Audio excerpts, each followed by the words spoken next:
Guwahati Municipal Corporation 60খন ওয়াৰ্ডত door to door house নাম্বাৰিঙৰ কাৰণে GIS সাৰ্ভেৰ এটা কাম আগবঢ়াইছে আৰু ইতিমধ্যে প্ৰায় 10খন ওয়াৰ্ডত আমাৰ সেই সাৰ্ভে কমপ্লিট হৈ গৈছে আৰু বাকিখিনি ওয়াৰ্ডতো আমি আশা কৰিছো যে এই ফাইনান্সিয়েল ইয়াৰৰ শেষৰলৈকে আমি কমপ্লিট কৰিব পাৰোঁ বাট বহুত কেটা ইম্পোস্টাৰ মানুহে মানে আপোনাৰ তাত ঘৰত আহি GMC নাম লৈ সাৰ্ভে কৰা বুলি কৈ টকা পইচা বিচৰা কামটো আৰম্ভ কৰিছে বুলি মই গম পাইছো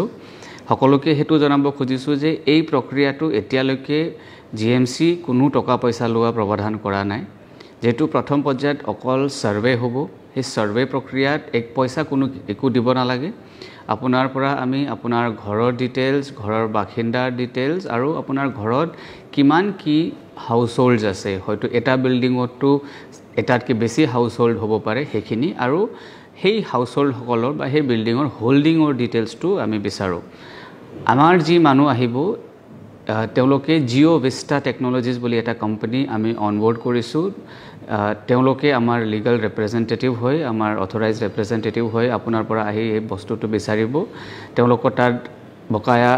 আইডি কাৰ্ড থাকে আৰু তেওঁলোকৰ এক পইচা কোনো পেমেন্ট কৰিব নালাগে যেতিয়া এই সাৰ্ভেটো শেষ হ'ব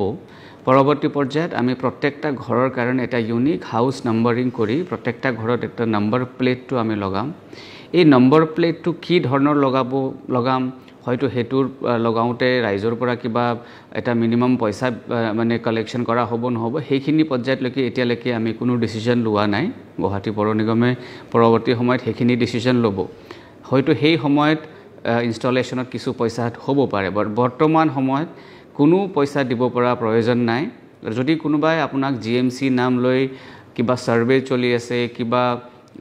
হাউস নাম্বাৰিঙৰ সাৰ্ভে চলি আছে বা আন কিবা এটা সাৰ্ভে চলি আছে বুলি যদি টকা পইচা বিচাৰে আপোনালোকক অনুৰোধ আছে যে ইমিডিয়েটলি ওচৰত থকা পুলিশ ষ্টেচন বা নহলে GMC কাৰ্যালয়ক হেখিনি এটা আমাৰ বা হেল্পলাইন নম্বৰত খবৰটো দিয়ে আৰু নিজক এই ফ্ৰড এলিমেন্টছৰ পৰা বচাই ৰাখে যেতিয়া আমাৰ গোটে ডোৰ টু ডোৰ সাৰ্ভেখন ভালকে হৈ যাব আমি গুৱাহাটী ভিতৰত কিমান ঘৰ আছে সমগ্ৰ ডিটেইলছটো আমি গম পাম আৰু এই যেটো হাউস নাম্বাৰিং হ'ব হেতু অত্যাধুনিক এটা প্ৰকল্পৰ দ্বাৰা হ'ব তাতে প্ৰত্যেকটা ঘৰক এটা QR কোড দিয়া যাব আৰু হেখিনি লৈ মই অলপ খবৰ পাইছো যে মানুহ অলপ মানে সন্দেহ কৰিছে বা কোনোবা অলপ ভুল বুজাই দিছে যে QR কোডত সমগ্ৰ ডিটেইলছটো থাকিব আৰু কোনোবা বেলেগ মানুহে এটা তাৰ পৰা মিসইউজ কৰিব পাৰে বুলি হেখিনিও আনফাউন্ডেড এটা ফিয়াৰ হয় QR কোডত অকল আপোনালোকৰ ঘৰৰ এটা আইডেন্টিফায়াৰ থাকিব এই আইডেন্টিফায়াৰৰ ডেটাটো GMC তাত থাকে আপোনাৰ ঘৰৰ প্ৰাইভেট ডেটাবোৰ কেতিয়া QR কোডত এমবেড হৈ না থাকে অকল এটা ইউনিক আইডেন্টিফায়াৰ থাকিব এই ইউনিক আইডেন্টিফায়াৰটো আমাৰ সিস্টেমে বুজি পাব যে কোন ঘৰৰ কথা আমি কৈ আছো আৰু তাৰ লগত মানে যিমান যি ডিটেইলছ এসোসিয়েটেড আছে হেখিনি অকল GMC ডেটাবেছত থাকিব